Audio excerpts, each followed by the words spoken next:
हाफिज़ साहब, हम क्या अपनी प्लेइंग 11 में कोई चेंजेस होते हुए देख रहे हैं? और सबसे बड़ा जो एक सवालिया निशान है वो साइम अयूब की परफॉर्मेंस है हमारी टीम में as a batsman, not as a bowler, as a batsman. क्योंकि अब ये वाला पॉइंट तो है नहीं कि अगर आप batsman as a batsman perform नहीं करें तो चलें ठीक है, आप 1-2 विकेट्स ले लें, उसमें आपका हिसाब बराबर हो जाएगा।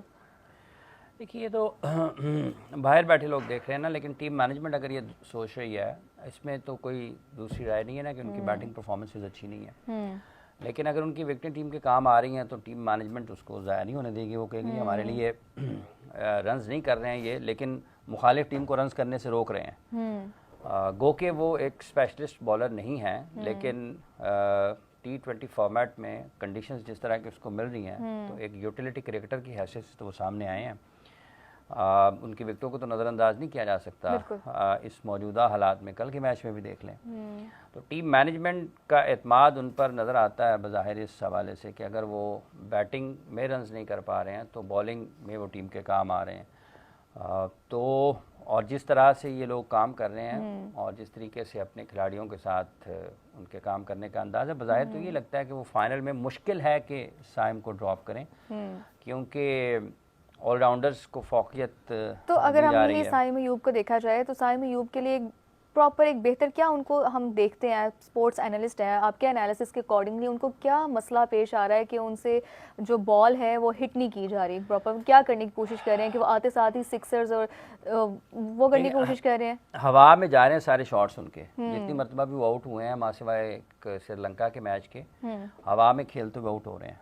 तो कंट्रोल नहीं है, जज नहीं कर पा रहे हैं, ठीक है, टाइम नहीं हो रहा ठीक, बहुत सारी चीजें ऐसी हो सकती हैं। कल के मैच में देखे ना, जैसे बॉलर को पता था कि साइम अयूब ने ऐसे ही खेलना है, यही वाली एक शॉट वो लगाने की कोशिश करेंगे और इसी पे वो आउट हो सकते हैं। अब इस तरह की कंडीशंस नहीं, वो हर जगह पर आउट हुए हैं।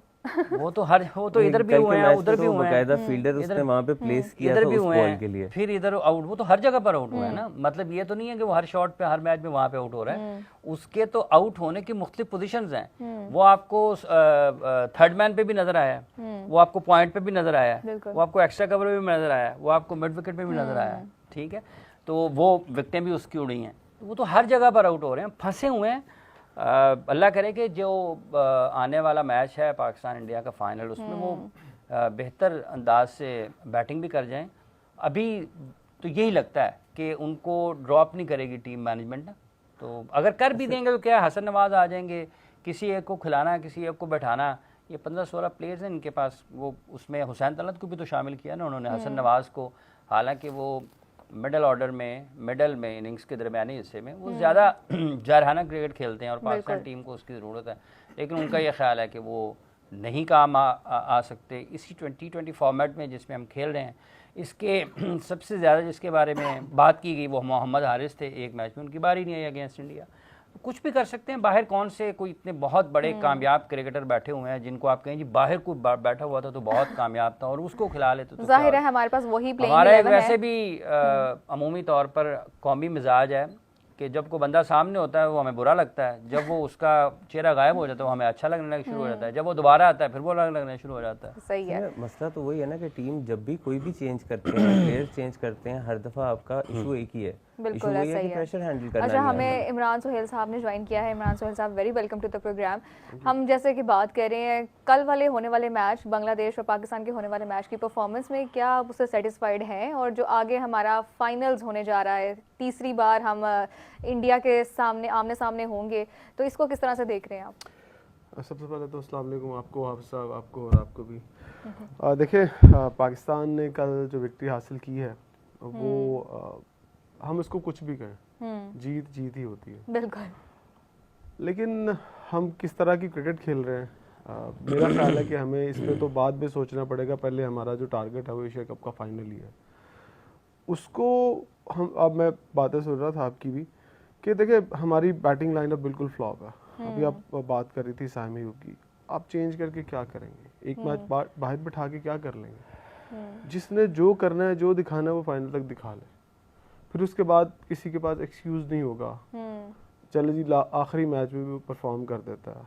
मोहम्मद नवाज के ऊपर था कि वो पहले कुछ नहीं करता था, आज वो एक एग्रेसिव क्रिकेटर के तौर पर ग्राउंड में नजर आता है, उसका पैशन नजर आता है, वो जान मारता हुआ दिखाई देता है। आपकी टीम के अंदर इस तरह के 3-4 क्रिकेटर्स चाहिए, परफॉर्मेंस जीत हार एक अलग चीज़ है, अब ग्राउंड के अंदर खेलते हुए दिखाई दें कि आप जान मार रहे हैं।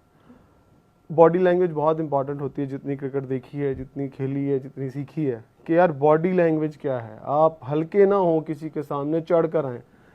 बांग्लादेश की टीम ने अपनी प्लेयर्स को ड्रॉप भी किया उसके अंदर, लेकिन पाकिस्तान ने जीत हासिल कर ली है। ये सब खामियां छुप तो सकती हैं, हमें भी पता है, आपको भी पता है, जो इनको खिलाते हैं उनको भी पता है खामियां क्या हैं, बट यहाँ पर हम ये डिस्कस अब नहीं कर सकते। अभी हमें यही करना है कि फाइनल के लिए टीम को सपोर्ट करना है, और जो हमेशा से हमारे काम आती हैं वो दुआएं हैं जो काम आ रही हैं। तो और क्या कुछ हमारे काम कुदरत नहीं का आ रहा। निजाम है, तो क्या आपके ख्याल से हमारी दुआएं अब काम आ जाएंगी, साइम अयूब का बल्ला चल पड़ेगा, देखिए दुआएं एक हद कुछ तक काम परफॉर्मेंस हमें नजर आ जाएगी?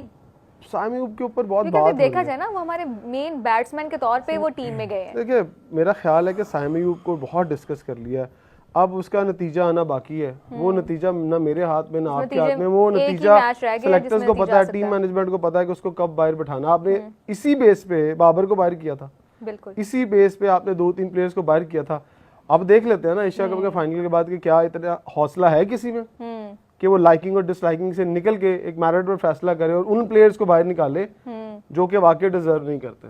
देखिए इस मैच में उसको ड्रॉप करने की ज़रूरत से ज़्यादा उसको कॉन्फिडेंस देने की ज़रूरत है, क्योंकि फाइनल स्टेज पे ना प्लेयर्स को चेंज नहीं किया जाता, बल्कि उनको वक्त से थोड़ा पहले से कॉन्फिडेंस दिया जाता है कि तुम हो प्लेइंग 11 में और परफॉर्म करने की इससे ज़्यादा क्या कॉन्फिडेंस देंगे, फ्लॉप इतने जीरो के बाद भी वो खेल रहा है। अच्छा अब्दुर्रहमान, अगर हम देखें तो हमने एक स्पेसिफिकली इंडिया के मैच के बाद या जो मिड टूर्नामेंट है, हमने एक साइकाइट्रिस्ट हायर किया कि शायद, और एक मोटिवेशनल एज मोटिवेशनल स्पीकर, कि शायद हमारी टीम को इस चीज़ की बहुत ज़्यादा ज़रूरत है, कि मैनेजमेंट को भी रियलाइज़ हुआ कि उनको मोटिवेट करने की ज़रूरत है। मे बी उनके पास स्किल है लेकिन वो किसी तरीके से उसको फुल परफॉर्मेंस नहीं दे पा रहे, तो इसके बावजूद जो है वो परफॉर्मेंस अभी तक नहीं इतनी खास देख सके हम। मैनेजमेंट को रियलाइज हुआ, लेकिन little bit too much late.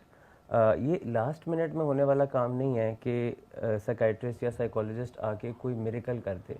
ये टीम के साथ कॉन्स्टेंटली अटैच होने की ज़रूरत है, मेंटल कोच की, परफॉर्मेंस एनहांसर्स की, कि जो उनको वो 19-20 का फ़र्क सिखा दें कि कॉन्फिडेंस कैसे लेते हैं, प्रेशर को कैसे हैंडल करते हैं। हालांकि पिछला इंडिया के साथ जो मैच था, जो सेकंड मैच था टूर्नामेंट का, उसमें पाकिस्तान टीम का कॉन्फिडेंस कुछ बेटर था, फील्ड पे थोड़ा सा स्ट्रॉन्ग आ रहे थे और कुछ हद तक स्लेजिंग भी कर रहे थे। स्लेजिंग जो की जाती है वो भी एक टैक्टिक के तौर पे सारी टीम्स यूज़ करती हैं, ऑस्ट्रेलियन टीम खास तौर से इसको यूज़ करती है अगली टीम को प्रेशर में लाने के लिए। लेकिन स्लेजिंग से कुछ हद तक काम होगा, असल बात तो फिर टैलेंट की है। आप ये नहीं कर सकते कि आप स्लेजिंग करते करते बॉल बुरी फेंक दें, उसका कोई फायदा नहीं, आपको शॉट पड़ जाएगी, आप ही प्रेशर में आ जाएंगे। तो ये आखिरी मिनट पे साइकोलॉजिस्ट या साइकाइट्रिस्ट शायद कुछ खास नहीं कर सकता, अलबत्ता कुछ फ़र्क देखने में आया टीम के पिछले मैच में। लेकिन ये इनके साथ कॉन्स्टेंटली ज़रूरत है, और एक नहीं, एक दो नहीं, टीम की ज़रूरत है जो परफॉर्मेंस एनहांसर्स होते हैं, मोटिवेशनल जो है वो स्पीकर्स होते हैं। तो इंडिविजुअली हर प्लेयर को एक साइकोलॉजिस्ट की तकरीबन ज़रूरत होती है, और एक साइकोलॉजिस्ट 11-12 लोगों के साथ तो काम नहीं कर सकता, बिल्कुल ऐसा ज़्यादा से ज़्यादा 2 या 3 लोगों के ऊपर फोकस कर सकता है। बैटर्स के लिए कोई डिफरेंट हो सकता है, फील्डिंग के लिए डिफरेंट अप्रोच एक चाहिए होती है। एक डिफरेंट अप्रोच हमें इस वक्त आप ज़रूरत गौर है। करें कि साउथ अफ्रीका के बारे में जैसे हमेशा कहते हैं कि वो चोकर्स हैं, तो वो बहुत कमाल की टीम भी होती है, लेकिन वो लास्ट मिनट पे चोक कर जाते हैं, and that choking has to do with psychology, कि वो उनके से प्रेशर हैंडल अंडर नहीं प्रेशर होता। आ जाते हैं। तो इतनी अहमियत है इस चीज़ की, और दुनिया भर में अब ये डिबेटेबल टॉपिक नहीं है कि साइकोलॉजिस्ट किसी एथलीट को चाहिए कि नहीं चाहिए, ये एक इस्टेब्लिश्ड बात है। तो इस बात को समझ के, इसकी अहमियत को, तो इसको एक परमानेंट जो है वो पीसीबी का जैसे हाई परफॉर्मेंस यूनिट है, उसके अंदर कोई ना कोई मेंटल कोच ज़रूर उनका एक डिपार्टमेंट होना ये चाहिए। मतलब पहले सोचना चाहिए था इस हवाले से, क्योंकि आप देखेंगे on the day of the match किसी भी प्लेयर की क्या मेंटल कंडीशन है वो मैटर करती है।